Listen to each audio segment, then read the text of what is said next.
오늘 우리에게 주님의 말씀은 마가복음 16장 14절로 16절까지 말씀 함께 읽도록 하겠습니다. 같이 합니다.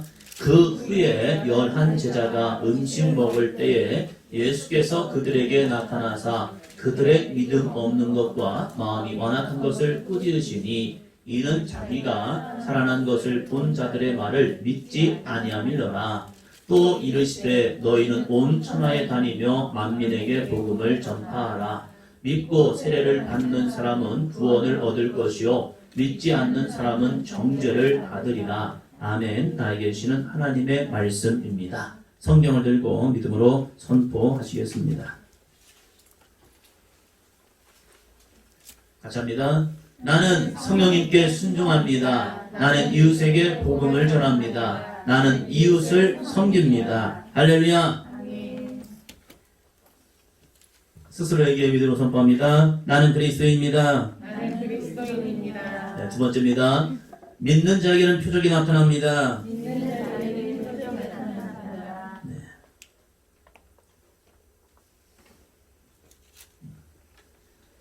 신앙생활은 이상, 그냥 꿈을 가지고 하는 것이 아니라 현실입니다. 무슨 말씀이냐? 하나님의 말씀은 우리들의 삶의 능력으로 나타나야 합니다. 그 말씀이 단순히 성경책에 기록된 말씀이 아니라 오늘 나의 삶의 역사는 능력의 말씀이 되어야 합니다. 할렐루야.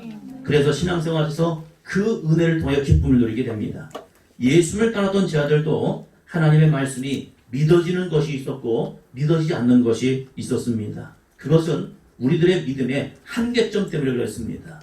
그래서 어린 나이의 믿음과 장성한 믿음의 분량의 믿음은 다릅니다. 그래서 어떤 문제를 만날 때 그 문제 앞에서 어떤 사람은 벌벌 떱니다. 큰일 났다고. 그리고 어떤 사람은 담대함으로 나아갑니다. 왜요? 하나님이 하신다는 믿음 때문에. 블레셋과의 전쟁을 앞두고 있는 이스라엘 가운데 많은 사람들이 블레셋 사람들의 강성과 그들의 용맹을 바라보면서 벌벌 떨고 있었습니다. 똑같은 문제를 만났습니다. 그럴 때 다윗은 떨지 않았습니다. 두려워하지 않았습니다. 그리고 그는 선포합니다. 나는 만군의 여호와 이름으로 내게 가노라. 할렐루야. 똑같은 문제를 만났지만 그 문제를 어떻게 믿음으로 극복할 것이냐. 하나님을 믿고 신뢰하는 사람에게는요, 그것은 떠는 문제가 아니었어요. 그것은 넘어서는 승리하는 문제였다는 거예요. 그래서 만군의 여호와 이름으로 갑니다. 그 사람들마다 믿음의 한계점이 다르기 때문에 그래요. 저는 우리들의 믿음이, 우리 사도행전의 믿음이 주 예수를 완전한 믿음을 통하여서 날마다 행하시는 여호와의 구원을 통하여 승리하는 어떠한 문제 앞에서 좌절하거나 떨거나 두려워하지 말고 그 문제를 내 믿음의 성장의 도구로 삼는 삶이 되기를 주의 이름으로 축원합니다. 그래서 목사님 문제를 만났습니다. 기도해 주세요. 아 그러세요? 예, 이번 문제를 통해서 제 믿음이 한 단계 성장할 수 있도록 일어날 수 있도록 세워질 수 있도록 기도해 주세요. 할렐루야. 큰일 났어요 목사님. 죽을 것 같아요. 이런 것이 아니라 문제 앞에서 성장과 성숙함 그리고 내 안에서 주시는 하나님의 능력을 경험하는 귀한 믿음의 도구가 될 수 있도록 날마다 나아가기를 주의 이름으로 축원합니다. 창세기 18장 14절 이렇게 말씀하고 있습니다. 같이요. 여호와께서 능하지 못한 일이 있겠느냐. 기한이 이을 때에 내가 내게로 돌아오리니 사라에게 아들이 있으리라. 할렐루야. 하나님에게 능하지 못한 일이 있겠느냐? 여호와께 능하지 못한 일이 있겠느냐? 하나님은 가능하시다는 거예요. 하나님이 허락만 하시면, 하나님이 나에게 말씀만 하시면, 하나님이 말씀이 나에게 주어지기만 하면 그 말씀 믿고 나아가는 자에게는 반드시 이루어진다는 겁니다. 할렐루야. 왜요? 하나님은 따릅니다. 하나님은 전능하신 분이기 때문에 전능 모든 것이 가능하시다는 분이에요. 그래서 무자였던 자식이 없던 사라에게, 그것도 89세가 된 사라에게, 99세가 된 아브라함에게 하나님은 내년에 아들이 있을 것이다. 아유 어떻게 그런 일이 가능합니까? 안 됩니다. 아니 된다는 거예요. 왜요? 하나님에게 능하지 못한 일이 없기 때문입니다. 할렐루야. 그 하나님을 믿고 신뢰함을 통해서 여러분의 삶 속에서도 하나님의 역사를 경험할 수 있는 아름다운 믿음의 삶이 되기를 주의 이름으로 축원합니다. 그래서 가정에는 화목과 복의 통로가 되기를 바랍니다. 자녀들은 꿈과 비전을 가지고 세상을 정복하고 달성할 수 있는 영적 축복과 통로가 되기를 주의 이름으로 축원합니다.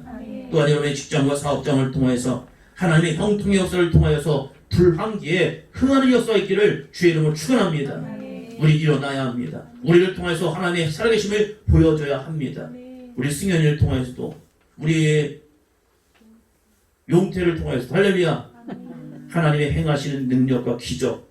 그래서 야 예수님 믿길 잘했네.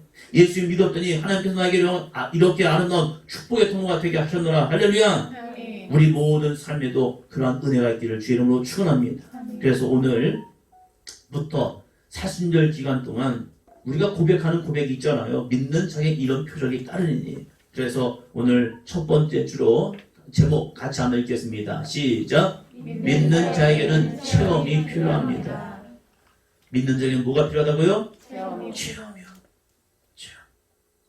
체험이 있어야 내 마음이 흔들릴 때 붙잡을 수 있어요. 아무리 믿음 좋은 사람도 흔들릴 때가 있습니다. 그 흔들릴 때 내 마음을 붙잡을 수 있는 능력이 뭐냐? 바로 체험적 믿음이라는 거예요. 체험이 전부는 아니에요. 체험 없고 믿음 생활을 할 수도 있어요. 그러나 믿음이 흔들릴 때, 좌절할 때, 넘어질 때, 쓰러질 때 체험적 신앙을 다시 한번 고백함을 통해서 맞아! 그때 하나님 나를 만나 주셨지. 그때 하나님 나에게 말씀하셨지. 그때 하나님 나에게 능력을 주셨지. 할렐루야! 그래서 체험의 믿음이 필요하다는 거예요. 옆 사람에게 물어보시면 합니다. 체험하셨죠? 네. 첫 번째입니다. 첫 번째. 같이 합니다. 나에게 어떤 믿음이 있습니까? 예수를 가장 잘 아는 사람이 누구일까를 쭉 보면요. 성경에서 예수를 잘 아는 사람들이 나옵니다. 누굴까요? 제자들이에요. 왜 제자들이 예수님에 대해서 잘 아느냐? 그것은 예수님께서 자신을 감추지 아니하고 나타내셨어요. 비유의 말씀을 통하여서 하나님의 말씀을 통하여 천국 복음을 통하여서 하나님의 말씀을 전함을 통해서 자신을 비춰준 거예요. 그래서 마태, 마가, 누가, 요한복음을 보면요. 그것을 복음서라고 말하는데 왜 복음서라고 말하냐? 복음이 대신 좋은 소식이 된 예수를 증거한 책이 바로 마태, 마가, 누가, 요한복음인 거예요. 그 말씀을 통해서 예수님이 왜 그리스도가 되시고 왜 예수님이 하나님의 아들이 되신가? 왜 예수님을 믿어야 구원을 받는가를 보여주신 거예요. 그것을 복음서라고 말하는 거예요. 감추지 않으셨어요. 나타내셨다는 거예요. 마태복음 13장 35절 말씀입니다. 이는 내가 입을 열어 비유로 말하고 창세부터 감추인 것들을 드러내야 함을 이루려 하심이라.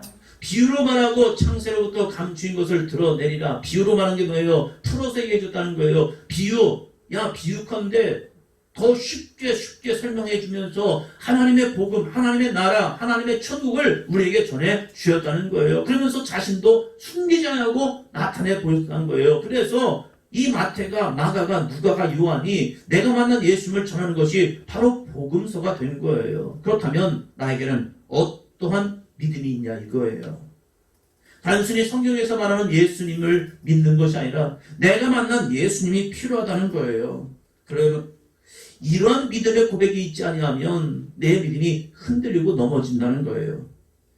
예수님께서는 자신을 설명하셨고 자신을 보여주셨음에도 불구하고 제자들은 예수님의 말씀을 이해하는 부분이 있었고 이해하지 못하는 부분이 있었던 거예요.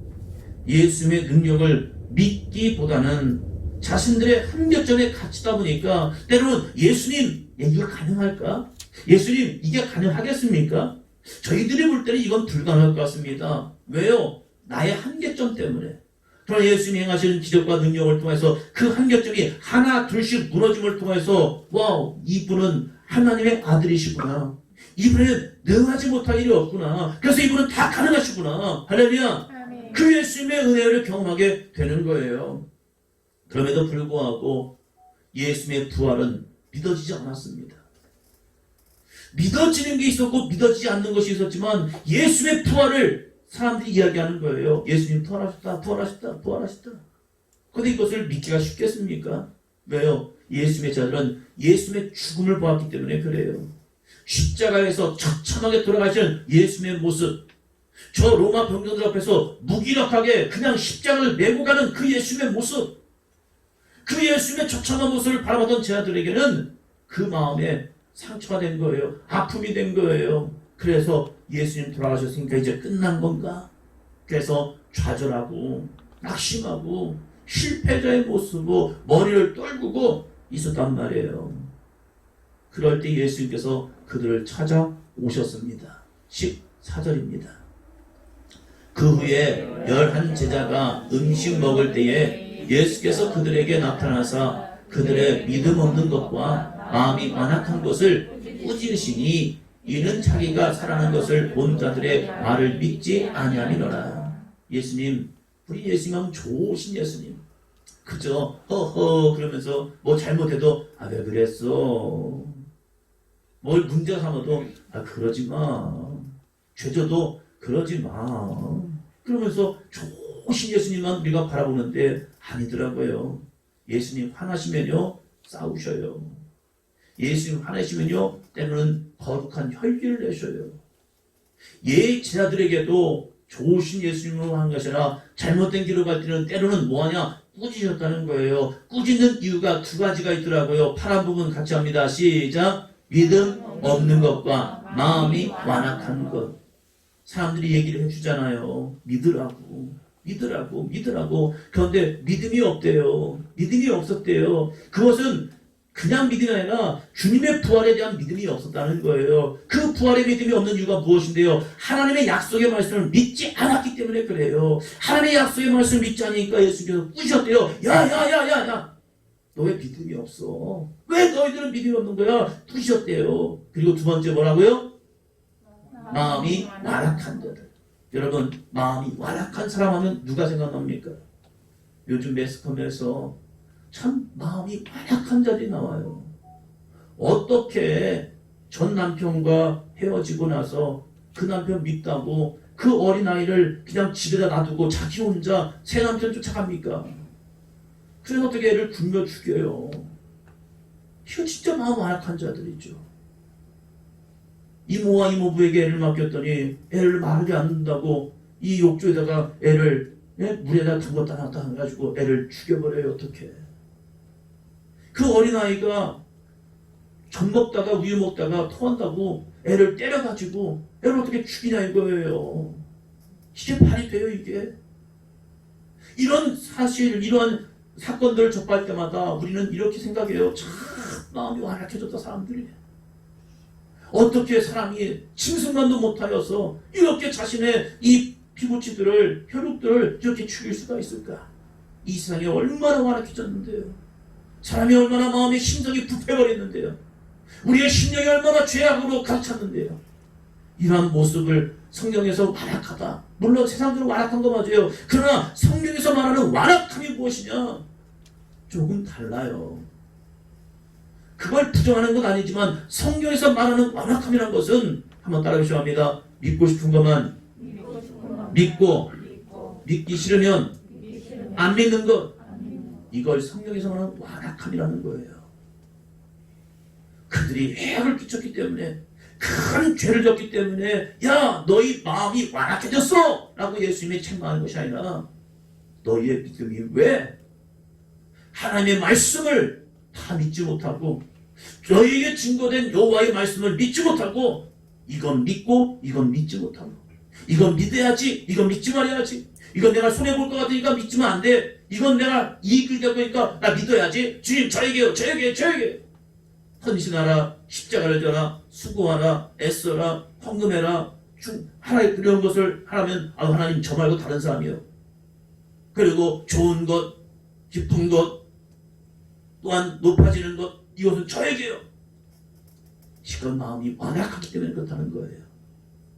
예수님의 제자들도 예수님을 알았지만 그들의 믿음이 없는 것과 너희들의 마음이 완악한 것을 꾸짖으면서 예수님의 살아계심을 보여주었습니다. 할렐루야. 우리의 마음은 그렇지 않습니까? 우리의 마음은 믿음이 충만합니까? 우리의 심령은 마음이 완악해져서 내 마음에서 하나님의 말씀을 거부하면서 하나님 저 말고요 저는 하지 마세요 저는 이래요 저는 이러고 살 거예요 하는 완악한 마음이 있지 않습니까? 이것이 예수 그리스도를 만남을 통해서 무너지기를 주의 이름으로 축원합니다. 내 안에 떨쳐버리기를 주의 이름으로 축원합니다. 예수를 만난 사람은 누구든지 자기의 완악함을 내려놓아요. 사울이 얼마나 마음이 완악했는데요. 그래서 그의 얼굴엔 살기가 많았대요. 살기가 뭔데요? 사람이 그 눈빛이 다르잖아요. 누군가를 미워하고 누군가를 죽이려는 그 마음. 그것으로 가득 찼대요. 자기는 하나님의 사람인 것 같지만 그 속에는 악한 영이 틈타고 있었던 거예요. 그 속에는 살인의 영, 죽음의 영, 악한 사단마귀가 사람들 때려잡아 죽여도 불구하고 어떠한 죄책감도 느끼지 못하는 그런 완악함이 그 안에 있었다는 거예요. 그런 사울이 예수 그리스도를 만나고 그 예수 그리스도를 만남을 통해 완전히 변화됨을 통해서 그의 삶에 예수를 전하는 정말로 아름다운 복음의 삶이 되었다는 사실입니다. 할렐루야. 우리 사도행전교회 모든 성도님들이 예수님을 만나 체험하는 거룩한 삶이 되기를 주의 이름으로 축원합니다. 그 만남이 하기 위해서 필요한 것이 두 가지가 있대요. 말씀과 기도요. 하나님은 끊임없이 말씀을 통해 우리에게 증거해 주시고요. 기도를 통해 응답해 주시고요. 하나님의 역사를 통해서 야 하나님 살아계십니다라는 그런 은혜를 경험하게 하시는 거예요.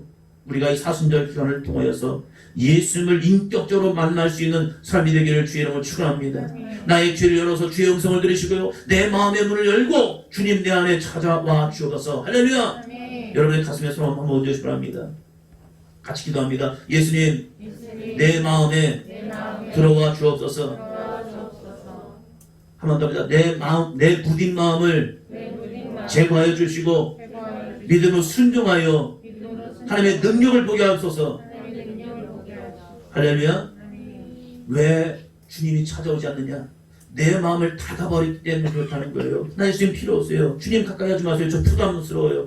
주님이 내 안에 오신다고요? 안 돼요. 어떤 아이가 기도를 하는데 기도하면 주님이 자기를 부르실 것 같더래요. 그래서 주님 앞에 부르짖는 것이 힘든 거예요. 어려운 거예요. 어떤 경우는 주님 앞에 기도하여 간과하면요. 괜히 예수님이 내 모든 죄를 다 지적할 것 같다는 거예요. 어떤 친구를 보니까 목사님 저 기도해 주지 마세요. 왜 그랬더니 목사님이 기도하면 내 죄가 들춰질 것 같다는 거예요. 그래서 목사님 기도하면 부담스럽다는 거예요. 주님이 왜 우리를 불러주시고 왜 우리의 속사람을 들춰냅니까? 그것은 우리를 정죄케 위한 것이 아니라 회개하여 구원을 얻으라고요. 할렐루야. 여러분 주님 만나야 합니다. 주님 만날 때에 아름다운 구원과 능력과 주님의 거룩한 축복이 함께할 줄로 믿습니다. 만나기 위해서 주님이 잠언서를 통해서 이렇게 말씀합니다. 잠언 8장 17절입니다. 맞죠? 나를 사랑하는 자들이 나의 사랑을 입으며 나를 간절히 찾는 자가 나를 만날 것입니다. 사랑과 사랑과의 만남도 연결이 되기 위해서 필요한 것이 사랑과 간절함이에요. 사랑과 간절함이요. 사랑이 없으면 누가 나를 만나 주겠습니까? 간절함이 없다면 거들떠보지도 않아요. 사랑도요. 누군가의 만남을 통해서 이루어지기 위해서 사랑이 있어야 하고요. 간절함이 있을 때 그 가운데 사랑의 결실이 맺어지더라고요. 마찬가지로 주님과의 관계에도 내가 주님을 사랑하는 마음 가지고 주님 내가 주님을 더 사랑하기 원합니다. 더 사랑하기 원합니다. 그 사람에게 주님은 사랑을 보여주시고요. 주님 만나기 원합니다. 간절히 주님을 자꾸 부르짖을 때에 주님이 그 사람에게 오늘 이 시간에도 만나 주실 줄로 믿습니다. 둘째 같이 합니다. 체험을 통하여 믿는 자들이 예수를 전할 수 있습니다. 할렐루야. 15절 말씀입니다. 같이 합니다. 또 이르시되 너희는 온 천하에 다니며 만민에게 복음을 전파하라. 왜 예수님이 만나고 하지? 자기는 예수님의 부활이 믿어지지 않았는데 왜 예수님께서 친히 오셔서 부활을 보여주셨고 부활을 증거하라고 말하는가? 첫 번째 이유는 한번 합니다. 나 구원받으라고요. 누가요? 나 자신 구원받으라고요. 예수님이 우리를 만나 주신 이유는 우리에게 무거운 짐을 주기 위해서가 아니에요. 우리의 죄의 짐을 메고 있는 이 무거운 짐을 예수 그리스도의 능력으로 벗어놓고 우리는 예수 그리스도와 함께 아름다운 축복의 삶, 구원의 삶, 너 자신이 구원받으라는 겁니다. 할렐루야. 또한 나만 구원받습니까? 아니죠. 옆에 사람 보시고 합니다. 그래서 당신도 구원받으라고요. 옆에 보면서 나옵니다. 당신도 구원받으라고요. 여기 보지 마시고 알아서 보세요. 쑥스러워요 보면. 내가 구원받았다면 그 구원의 기쁨이 내 안에 있다면 주님을 만난 감격이 있다면 그 감격을 다른 사람에게도 증거해 주라고요. 왜요? 너무나도 무서운 말씀이 있습니다. 그건 무엇입니까? 요한복음 14장 6절이요. 예수께서 이르시되 내가 곧 길이요 진리요 생명이니 나로 말미암지 않고는 아버지께로 올 자가 없느니라. 이게 누군가에게 축복이지만 누군가에게는 무시무시한 말씀입니다. 내가 곧 길이요 진리요 생명이니 나로 말미암지 않고는 아버지께로 올 자가 없느니라. 오직 주님만이 더 왜 그 길 한 길밖에 되지 않는데요. 예수 그리스도만이 하나님 아버지께로 인도하는 천국으로 인도하는 그 길이 되어 주시겠다는 거예요. 세상에 수많은 사람들이 있습니다. 그 사람과의 만남이 이룰 수 있지만 예수 그리스도의 만남이 없다면 그들은 영원히 지옥 갈 수밖에 없다는 거예요. 그래서 예수님께서 오직 나로 말미암지 않고는 아버지께로 올 자가 없느니라. 그래서 우리는 예수를 믿어야 하고 그래서 우리는 예수를 전해야 합니다. 할렐루야. 예수님께서 의심하던 제자들을 찾아와 주신 것, 만나 주신 것은 먼저 그 영혼들이 상처와 아픔과 실망 속에 좌절하지 있지 말고 부활하신 예수님 만남을 통하여 너희들이 일어나라. 그것 때문에 만나 주셨고, 두 번째는 너희를 통하여서 온 천하에 다니며 만민에게 복음을 전하여서 생명 얻는 믿음의 삶이 되라고, 생명을 전하는 믿음의 삶이 되라고 예수님이 그들을 만나 주셨다는 겁니다. 그 복음을 전할 때 두 가지 반응이 있더라고요. 16절 말씀입니다. 같이요. 세례를 받는 사람은 구원을 얻을 것이요 믿지 않는 사람은 정죄를 받으리라. 믿고 세례를 받으면 구원을 얻는데요. 믿지 아니하면 정죄, 이것이 죄야! 라고 주님이, 하나님이 그걸 딱 찍는데요. 살인했기 때문에, 간음했기 때문에, 도둑질했기 때문에, 내가 남을 비방했기 때문에 죄야, 너 구원 못 받아! 이게 아니라 너가 그런 죄를 졌다 할지라도 회개하여 구원을 얻지만 예수를 믿지 않는다면 정죄를 받을 것이다. 그러나 믿고 세례를 받는 사람은 구원을 얻을 것이다. 그러면 이 구원은 어떠한 구원입니까? 이 구원은 어떠한 구원이 나에게 이루어집니까? 영적인 구원만요? 아니에요. 우리의 신앙의 삶 속에서 육적인 구원도 우리에게 주시겠다는 거예요. 그것이 바로 17절, 18절 말씀입니다. 이 17절, 18절 말씀을 통하여 다시 5주간에 한 말씀 한 말씀을 가지고 선포하려 합니다. 먼저 17절, 18절 같이 봅니다. 시작. 믿는 자들 이런 표적이 따르리니 곧 그들이 내 이름으로 귀신을 쫓아내며 새 방언을 말하며 뱀을 집어올리며 무슨 독을 마실지라도 해를 받지 아니하며 병든 사람에게 손을 얹은 등 나으니라 하시더라. 아멘. 이제 다음 주부터 이 5가지를 하나씩 하나씩 깊이 있게 좀 보려 하는데, 먼저 맛배기로서 보려 합니다. 믿는 자에게는 이 거룩한 구원의 역사가 이루어지는데 어떠한 구원의 역사가 이루어지느냐? 먼저 귀신을 쫓아내며 라고 말합니다. 귀신, 이것이 허무맹랑한 말입니까? 이것이 그냥 드라마 속에서 막 이상한 짓 하는 그런 모습만 나타납니까? 아니에요.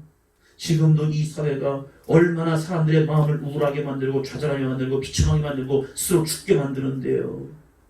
어린 아이들이 아파트에서 뛰어내리는 이유가 뭔데요?